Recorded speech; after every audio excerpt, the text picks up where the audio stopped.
In a Utah prison, a family tradition is getting out of hand. When you grow up in it or you have family members, you just automatically just go where your family is. That's kind of like religion. I mean, there's so many in it. I don't even know half of them, the younger generations. They spill blood, flaunt weapons, and order hits even behind bars. A bunch of alpha males running around trying to determine who's the king of the jungle. Officers have to stop the violence before it spreads. I like beating people and watching blood squirt out. Inside Utah State Prison, this extended family is all about a gang.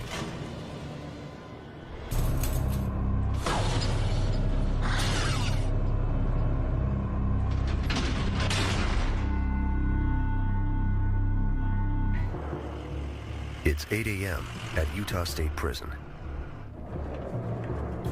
Newly sentenced inmates arrive. Lieutenant Dale Whitney steers them through reception and orientation, called R&O.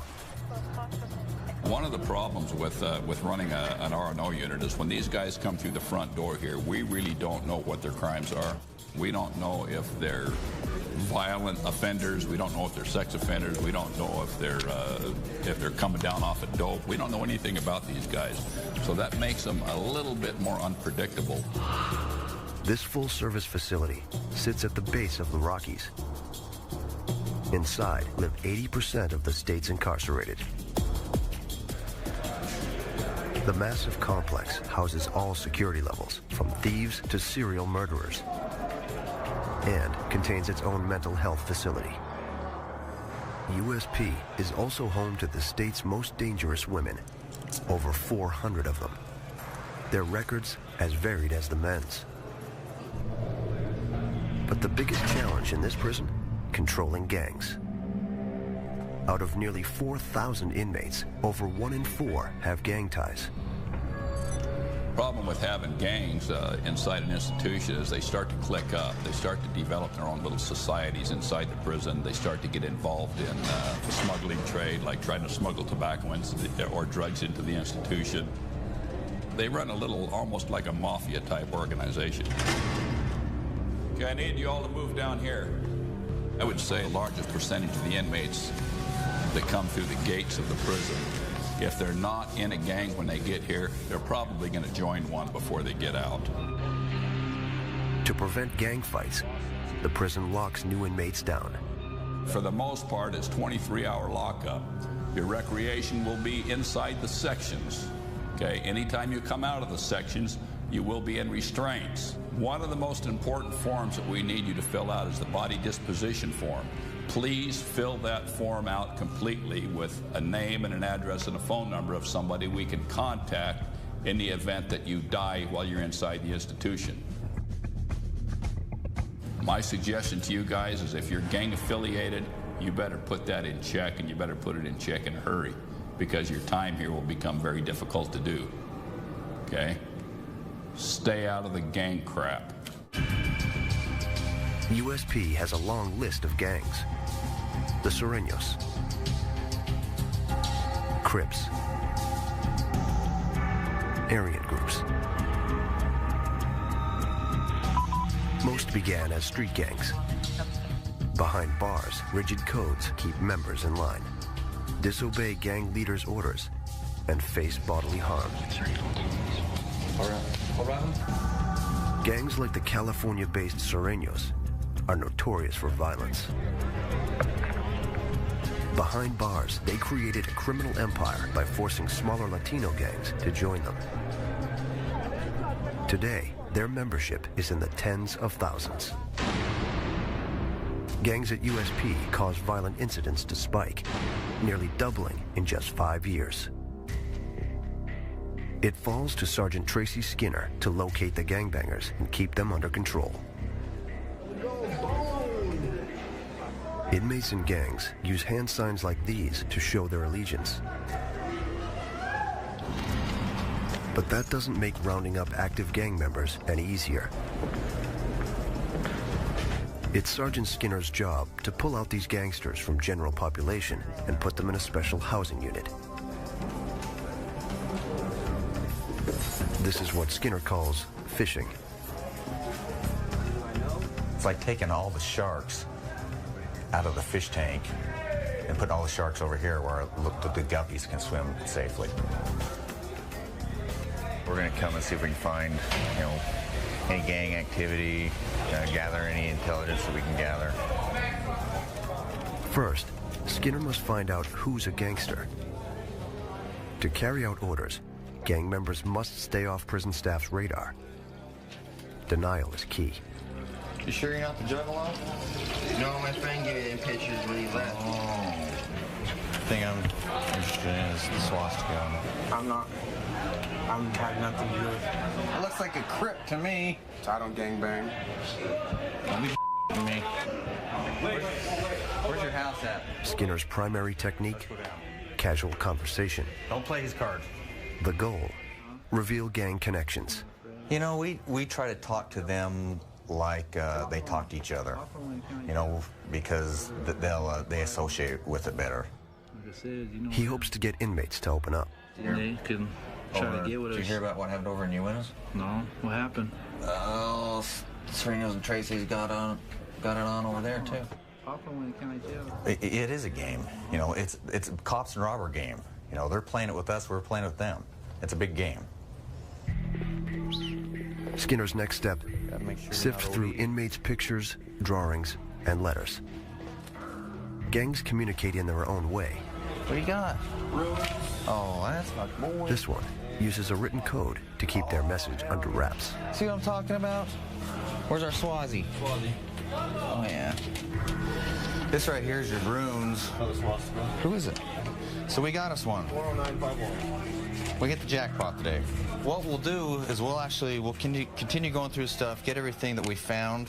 Just tell him, you know what, you roll up your stuff, you're coming with us right now. So he's going. It's already a done deal. This gangbanger is part of an Aryan group, one of many nationwide prison gangs here. The gangs in Utah, they're very serious because what they're doing is they're watching what's going on in California and they want to one-up California. But lately, it's a homegrown Utah gang that's been giving Skinner problems. Ogden. The Ogden Trace come from Ogden City, Utah. Though few in number, they are fierce in battle. On the street, this local Latino gang sees the California-based Sureños as trespassers on their turf. Our main gang problems right now is with Ogden Trace and Sureños. Police have their hands full with gang violence. Every weekend, I'd say we'd have at least a shooting. And they start shooting, and I was just ducking like this. Boom, boom, boom. And when the Ogden Trace gets behind bars, their gang problems come with them. If they meet the Sureños, their archenemy, their gang's demand, respond with violence. It's getting worse. The Ogden Trace won't back down. It's blowed up. I mean, there's so many in it. I don't even know half of them. The younger generations.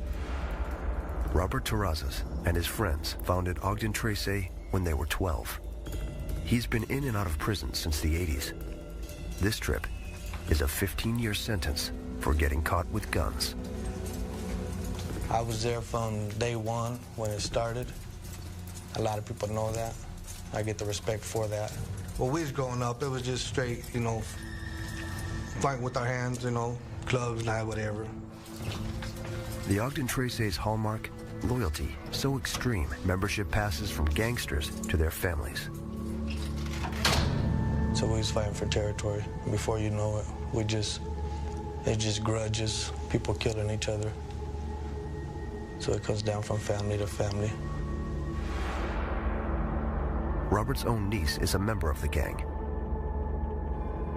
Meet inmate Natalie Terrazas. This is her second trip to prison.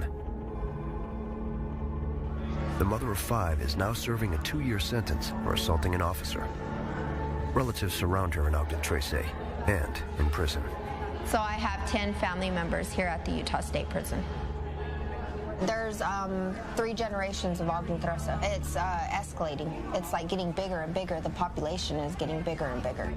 When you grow up in it or you have family members, you just automatically just go where your family is. That's kind of like religion. Natalie says her gang activity began with a violent initiation over a decade ago.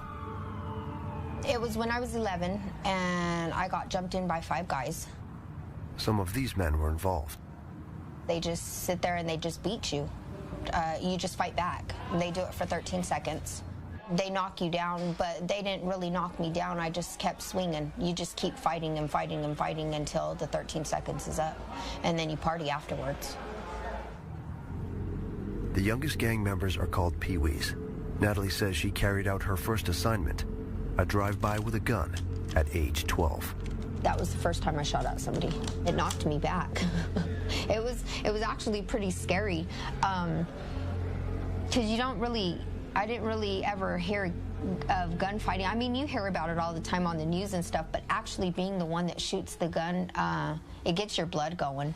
It gives you a rush. Natalie Terrazas admits she had a history of drug addiction on the street. Now, she's 27 years old and has a long criminal background.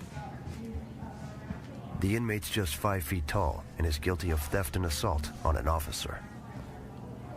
I was on the run from Kiesel, and they came and arrested me at my mom's house.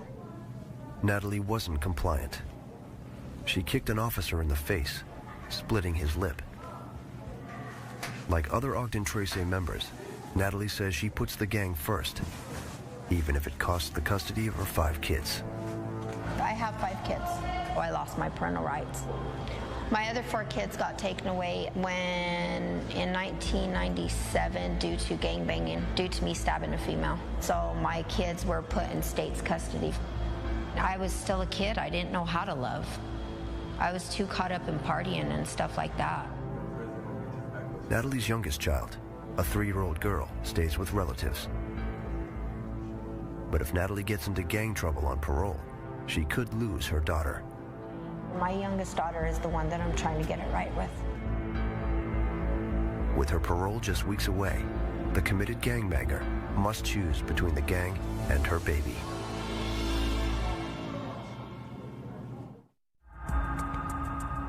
At Utah State Prison, officers face a different hurdle when criminals behind bars also happen to be mentally ill. 150 inmates live here, the Olympus Housing Unit, Utah State Prison's mental health facility. Even though up to half of the U.S. inmate population has mental health problems, facilities like Olympus are rare. These inmates' crimes are as diverse as the rest of USP's population. It's their behavior in prison that puts most of them here. It's pretty much the whole prison combined in this little building. All these cells in here, they have cameras so we can watch them 24/7. Look in, make sure everything's okay. Officer Stewart takes precautions. After 4 years on the job, she knows some of these inmates are a danger to the prison and themselves.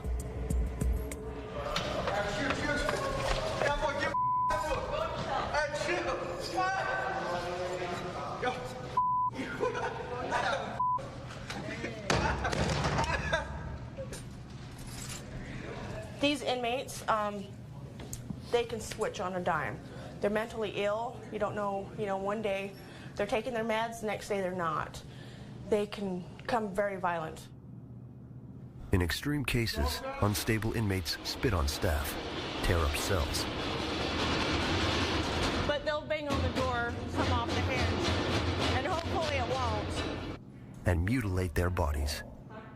They'll use little teeny pieces of paper to saw themselves for hours. Yet Officer Stewart chooses to work here. I actually love my job. I love coming to work, being able to talk to, the different personalities, being able to help somebody if they need help. I mean, you can't save the world or anything, but you can try, with one person. This guy right here, he is on suicide watch. He plugs up everything. He wipes his feces all over the wall. The smell in here is very intense. Feces. They come out every other day, so I'm sure His feces that he has on his floor has been there, you know, a day and a half, just depending. But I can't even explain how bad the smell is. Going in there, it makes you want to dry heat. I mean, deaths don't smell as bad as some of these cells. It's just horrible. We have to deal with just things not an ordinary person would even think about dealing with every day. Staff reinforces boundaries on a daily basis. Well, they know who they can prey on. These guys are very manipulative. 1 year ago, Officer Stewart felt the risks of the job firsthand. She became a victim of assault. I had one of our schizophrenic inmates come up to me, and he's about 6'5", so about a foot taller than me, come next to me really, really close and was hitting me on the shoulders, threatening to kill and then rape my dead body. He finally just walked away and went into his cell. That was probably the scariest thing that I've had in my career happen here. The next day, he didn't remember anything. Stewart refuses to be intimidated. I can't come in here every day being afraid, because they'll thrive on that. I'm here to do my job, go home safely, hopefully. Go ahead and get up. Officer Stewart deals with dozens of aggressors on a daily basis. In the gang unit, Sergeant Skinner deals with hundreds. Last year alone, there were nearly 100 gang-related incidents at Utah State Prison. 3 Sureños assaulted this inmate. They repeatedly sliced him with a knife. Only 1 weapon was found. But some of the worst attacks, when gangs punish their own for not obeying orders. When they have a violation, they'll cut up their own just as easy as they cut up their enemy.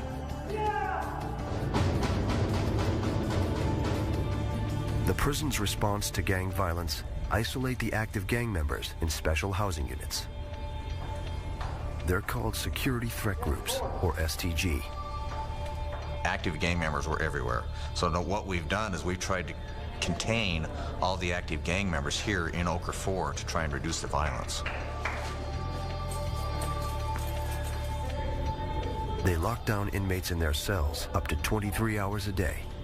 Automated doors and segregated cells separate rival gangsters. This is our control room. This is where we control every cell as far as each person that lives in each cell. We can control from here, opening the doors. We never open more than 1 door at a time. Mr. Hansen, what's going on? The prison reserves STG for the most dangerous gangbangers. Today, Skinner meets a new arrival. Where are you from? From Central City Locals, Ogden 3. Inmate Nate Hansen is a self-proclaimed Ogden Trace. At 28 years old, he's already a career criminal. He's in prison for 4 years and has been an active gang member for over a decade. Have you got anything in there you shouldn't have? Anything gang-related? We can't have gang stuff over here? I thought that's what this unit was for gang members. Oh, this is the gang unit, but you can't have any gang-related paraphernalia. You're not over here to gang bang. Well, that's my intention. That's what I came here for. It's to gang bang? I thought you guys facilitated No, us. we don't facilitate that. So here's your rule book. Yeah. So you got to read everything in there, all right? Don't want to be able to sell. Don't be Sureño killing or Central City Local one anywhere. Skinner will segregate Hansen with other Ogden Trace. But first, he searches for gang contraband. He's got scrap killer. Scrap is a derogatory term for Sureños. Their enemy is the Sureños. Gang communication can foreshadow activity, even violence. Yeah, it's gonna cross out as. If we find any of that stuff, he'll get right up the stuff. All right. So no more of that. Anyway, how long have you been from the Central City? Most inmates deny gang ties, but Hansen speaks proudly about the Ogden Trace. 15, 16, since I was about 13, 14 years old. How old are you now? I'm almost 30 now. Don't be beating anybody up. you get in a fight, you're going to go straight to max, no question. Hansen disregards Skinner's advice. He talks about fighting the Sureños at any opportunity. I'm gonna go for it. We're going to go. We can go heads up, whether they want it or not. Wow. It's on site. We're definitely at war right now. All right, go ahead and roll up your stuff. Just wait for that day when I get around somebody I can deal with. Let's put you in your house. That's all there is to it. It's a waiting game. Always keep your eyes and ears open. Skinner keeps his eyes open too. He'll get more cell searches than other inmates will. We'll watch him closer when he's out on rec to see who he's associating with, talking to. We'll listen to his phone calls more. He knows that with the Ogden Trace, it's not a question of if violence will occur, but when. Out in general population, inmates have more liberties. Recreational yard time is a prison luxury. It's the one place where male and female inmates interact. This is the matchmaking hour at Utah State Prison. What's that little short mama's name? Is that but they directly contact one another. A single chain link fence divides them. Right now, this is the walking program.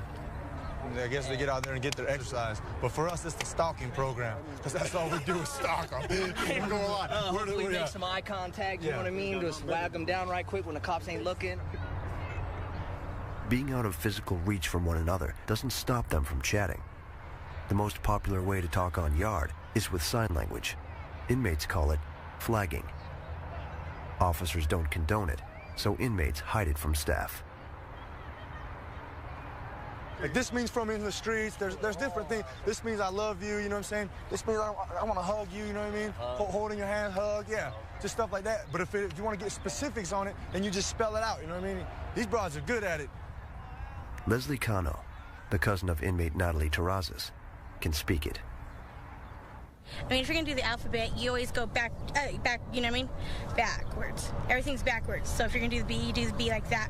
The C, and then the D, and then you do the E. And then if you're going to pause, that's a pause. They keep moving. It's like the little entree at the restaurant where the pie keeps circling. That's what we're doing. We're looking at the pie, circling. You get to pick which one you want. If you can't get that one, suck it up and find another one. If you get a hit, she'll let you know. You'll be like, hey, mama, what's up? Can I write you? And then she'll give you, she'll let you know. Yeah, if she gives you a name back, then you're good to go. And we got some ugly ones coming too. Damn. That's the pie I was talking about. It's no good pie. That's no good. Leaving yard with a pen pal is a success, but it doesn't happen every day. Parade is over. Wait till tomorrow. Sally. For some inmates,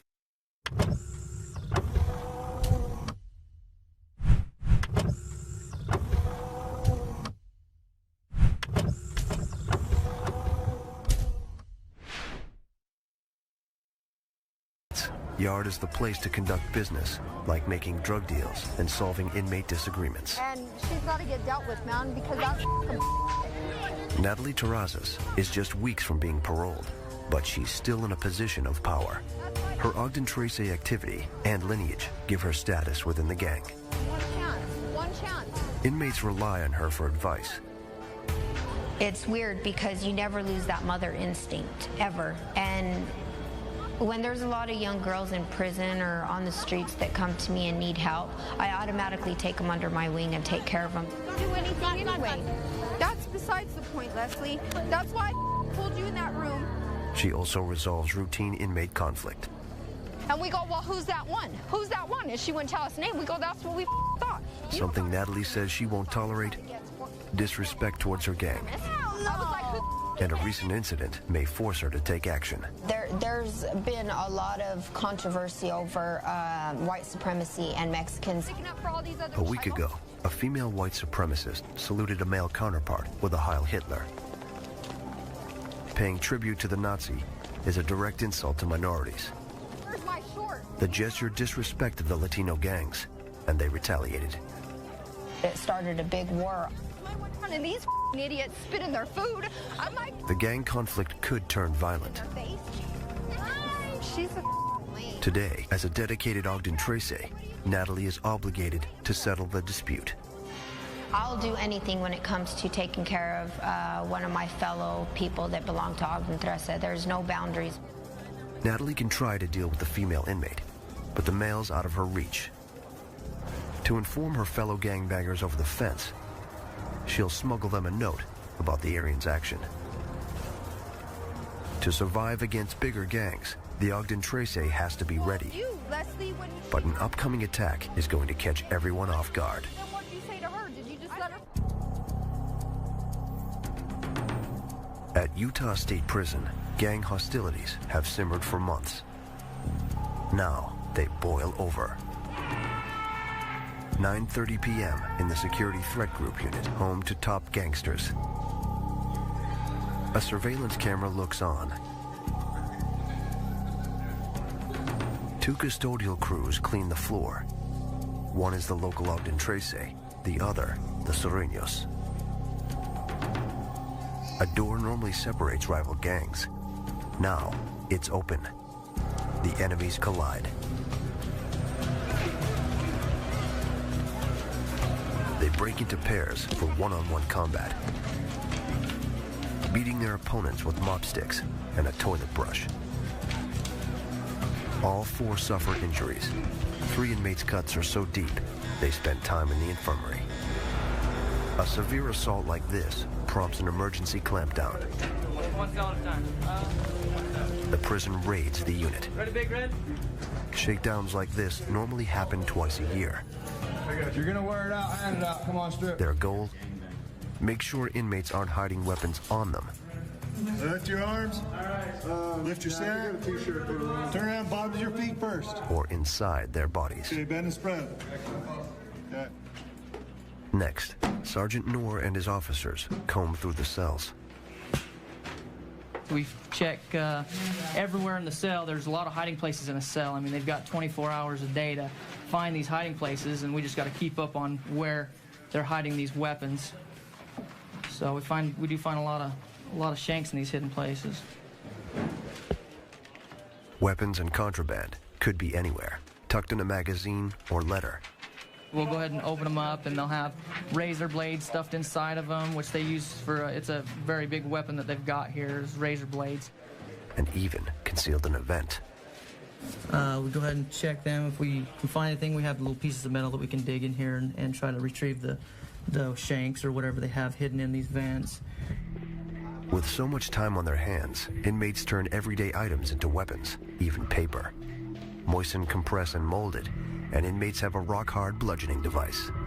This is what's called a water stick. They hit pretty hard. It's just like getting hit with a baseball bat. So I've seen some pretty bad wounds with water sticks, so we go ahead and take them too. So this is the sort of damage water sticks can cause. But nothing compares to the wounds inflicted by a homemade knife called a shank. Inmates craft these out of anything, even toothbrushes. Today's raid yields few weapons. What it does, inspire yelling. They're not happy because we clean them out pretty good. So they usually get like this after the shakedowns. Usually have a lot of problems afterwards, but it'll cool down. But inmates can easily create more weapons out of everyday items, like the meal packs. It is very easy for the inmates to make a weapon because we give them what they need to make the weapon. An officer stands guard as Ogden Tracy member Nate Hansen willingly shows how it's done. A rare glimpse into inmate weaponry. He uses a plastic knife from the condiment pack and shaving blades. All you're gonna do is just get you something that you can hold like this. You know, all you need is a little bit. I'm probably gonna use this end, because that's a little bit short. Piecing them together creates a weapon called a slicer. The razor-sharp edge draws blood from his finger during assembly. You can see that'll cut you up real fast, boy. You put your slicer together in 3 minutes flat. That's just blades, just something to try to cut somebody. But hey, them just either scar your face up. You hit somebody right on the throat, you're gonna take them.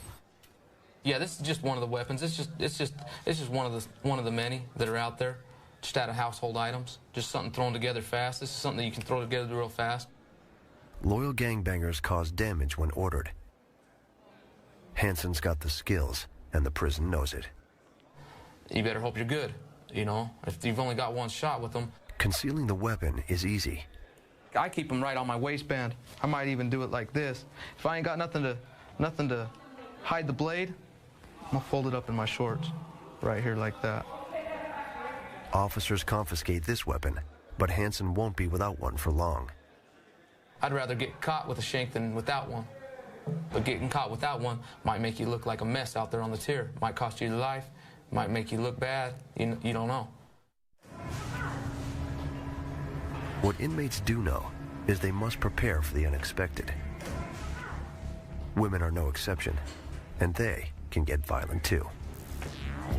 Ogden Tracy member Natalie Terrazas shares her methods. Yeah, I don't like to fight with weapons. I'd rather fight with my fists. I like beating people and watching blood squirt out. I'd rather just beat the out of them, know that it came from my fist, that I have that much power, than using a weapon and being a sissy. She knows just the place to settle scores. The freezer. This is one of the places that they turn around and they get in altercations. Sometimes we'll have somebody outside of this door watching for the police wherever they're at or whatever. And most of the time the fights happen in the morning, because during morning shift and afternoon between the shift changes or whatever, it's easier because the cops are busy with all the inmates and trying to get set up for tray line. The freezers are both noisy and soundproof, making them ideal places for fights. This is the best area to fight in, because back there, if the police were to come in or whatever, they'd have to get through 3 doors in order to get back to this one, and so it's actually easier to fight back here. For women, fighting in prison has rules. Don't bruise the face, and don't raise the suspicion of officers. Get caught and get locked down. When you are trying to fight, it's mostly body shots that you want to get, because you don't want to leave any marks on your hands or on your face or on your body above the head, because then that signifies a fight.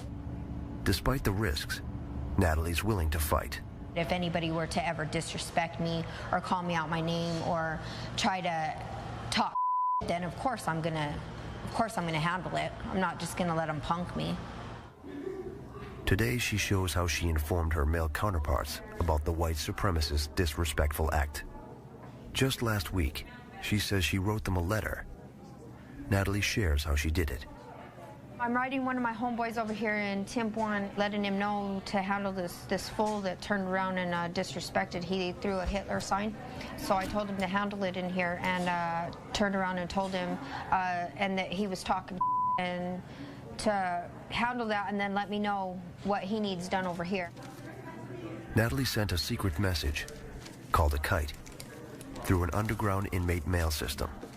The only reason why we normally tape them around this way is so that when they get to the homeboys, they already know that they're taped up. So that way, if anybody with them or tries to take them apart, they'll know from the paper being ripped or whatever. And then you write their name on both sides, and then you put what hood you're from. See, just like that. Letters are critical to gang communication. The dots symbolize the Ogden gang's number, 13, or Trece in Spanish. Natalie has the kite transportation system down to a science. Okay. She works in the kitchen, which functions as the inmate post office. Natalie shows how she sent the kite. I need your name. It is really not that easy, because most of the time the officers are up in front and they're like watching you or watching whatever happens, or else they're running back and forth down the line. And you always have to have like 2 or 3 people, whether it means another inmate coming up and talking for you to the officers in order to distract them so that you can take care of it. The kite's placement isn't arbitrary. Picking a specific stack and a specific tray corner guarantees its destination within the prison. And when you're sending a stack, you make sure a stack is either in the right or the left-hand corner. When Natalie sent the kite, she knew she took a chance. 6 and 5. Had officers caught her, they could have postponed her parole date. If she hadn't sent it, the gang would have had their own punishment. I would get the beat out of me. 15 minutes later, it arrived in the men's unit. Inmates here pass the mail, as well as barter and trade goods from cell to cell. The inmate messaging system's efficient. That night, the male Ogden Tracy took revenge against the white supremacist. Natalie received word the next day. And then a white dude that was actually in Star 1 just got beat up for the same situation. We sent word to the homies, and he ended up getting beat up for saluting also. The Ogden Tracy letter reached its target. But next time, they might not be as lucky.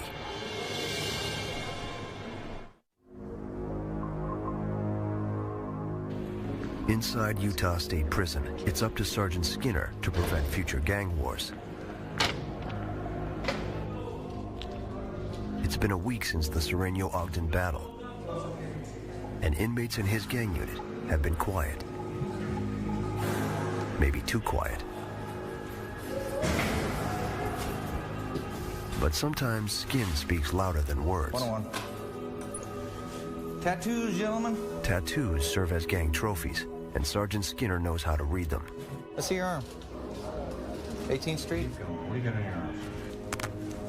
Tattooing's illegal here, but that doesn't stop inmates from marking themselves. They fashion homemade guns from everyday items, like pens and hairdryer motors.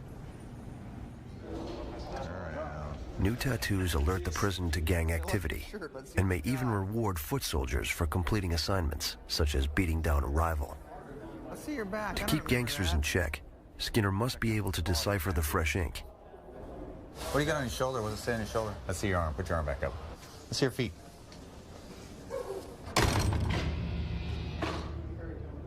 I know you're a tattoo addict. Hold on. We better take some pictures, too. 4 Control 205. Next, a visit to the Ogden Tracy weapons maker, inmate Nate Hansen. Serious? Nope. We just did this. If the gang's planning revenge on the Serenos, Hansen's probably involved. Hold on, we gotta strip out, so might as well get your clothes back off. See if you got any new tats.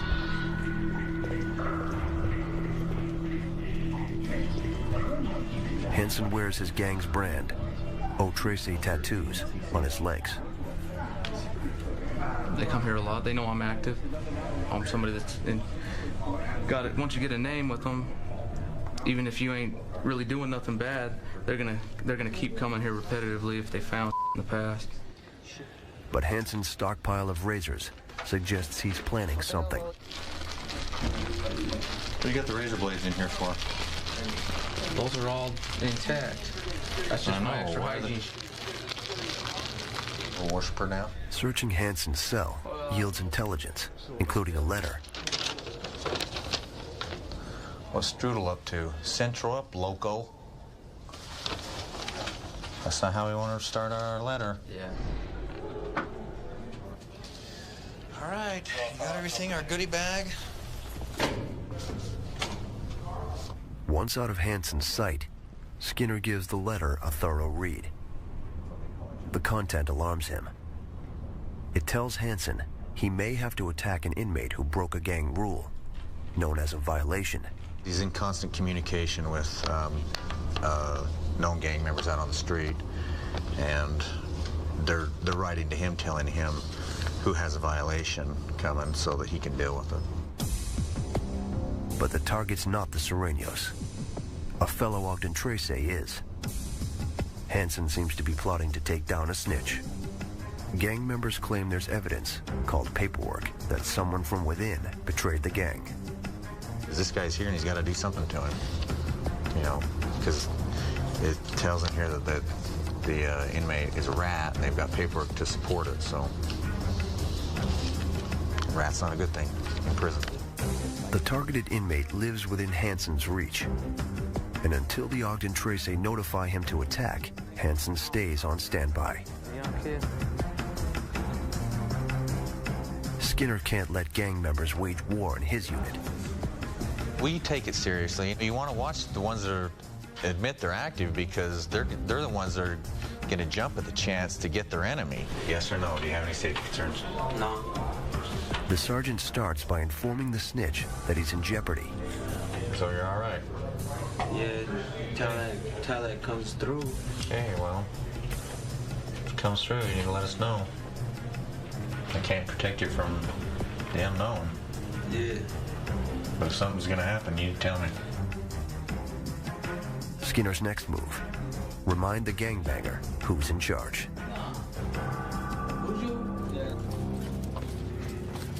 Gangs are a threat to anyone who crosses them, even one of their own. Ogden Trace founder Robert Terrazas knows how ruthless his gang can be.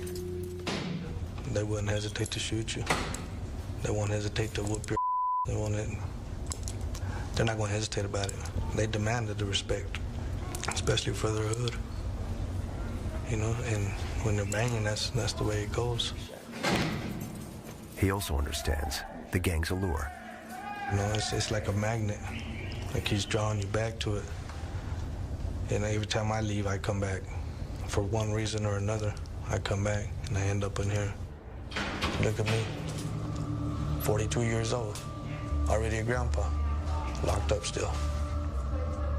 I looked up to my Uncle Robert. I still do. I love my Uncle Robert with all my heart. I look up to him a lot.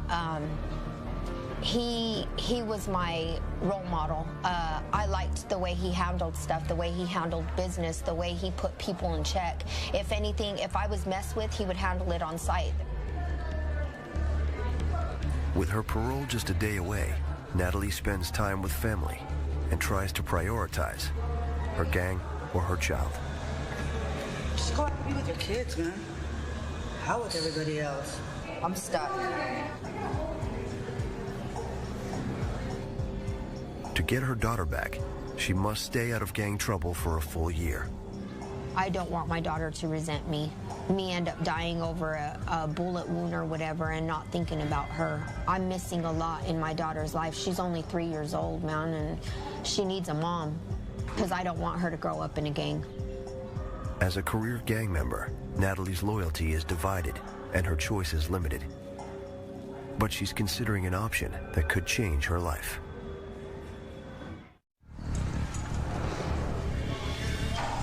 It's recreation time in the Security Threat Group unit. Sergeant Skinner keeps track of the gangsters. He hones in on one in particular. An Ogden Trace letter put inmate Nate Hanson on the prison's radar. It warned him to punish one of his own. Now is Hanson's chance to attack the marked inmate.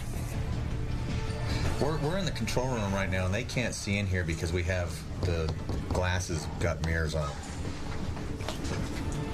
So they can't see in here, it's tinted. And they don't know who's looking at who or who's even up here. We're just looking to see who he's talking to, how he's interacting with other inmates, see what type of body language he has.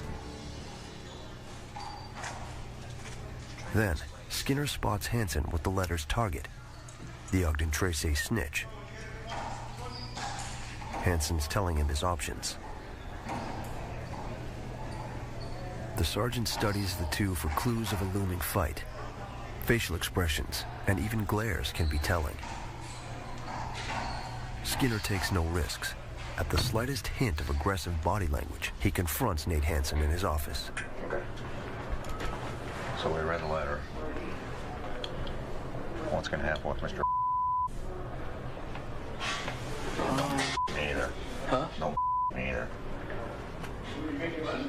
I'm not going to do nothing. I don't have any proof. The gangbanger waits for paperwork.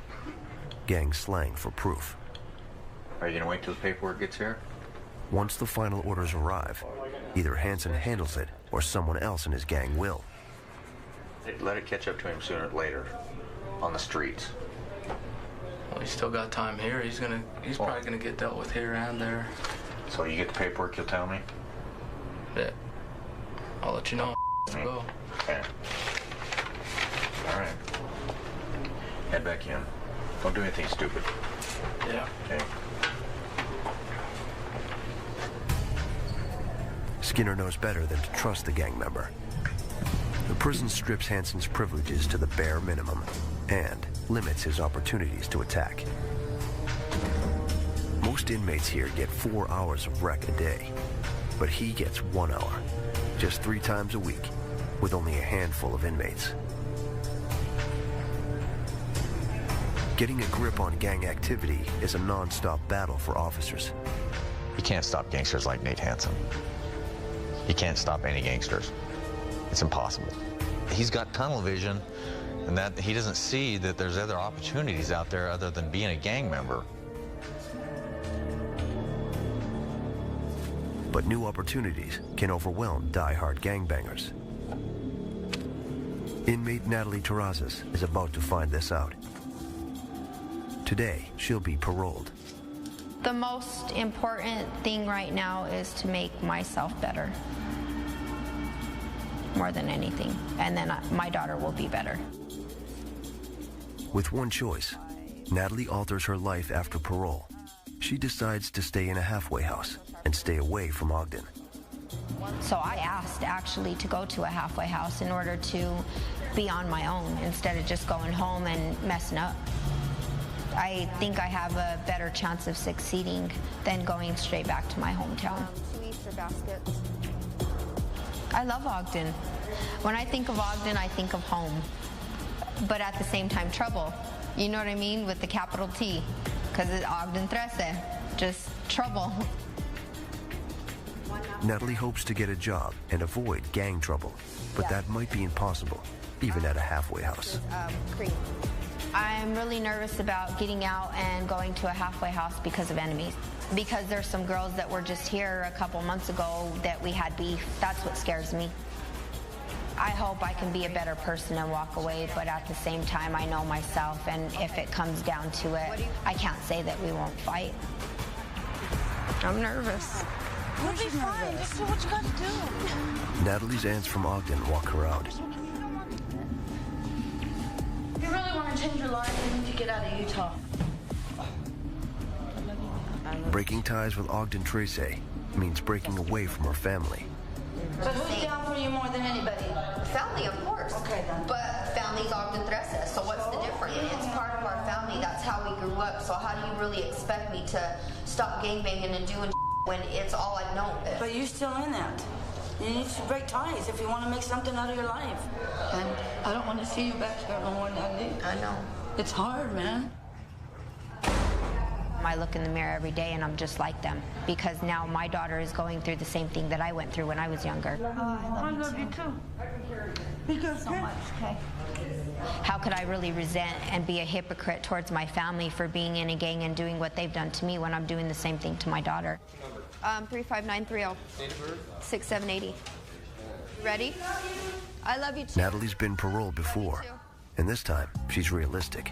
I can't say that I won't come back to prison though, because I don't know what the future holds. I don't know what tomorrow holds, but I know what right now holds. And I know that I'll try my best to do whatever I can in order to succeed and be a good mom. One gangster leaves, but more spring up. You staying out of trouble? The gang stuff is going to spread even with what we're doing. It spreads. You know, we've slowed it down, but we can't stop it. It's impossible to stop. Looking for gang members these days, it's like drilling for oil. It's very hard because they're all undercover. Prison security depends on containing the gangs, and Sergeant Skinner knows it. We're having so many problems over there lately. Where? Walker 4. I don't know. Well, what the hell's up with those Serenios coming after you guys all the time? Well, you know that's been an ongoing war for years. That's never going to stop. You don't think it'll ever stop? No, Never? Never stop. Never. Never.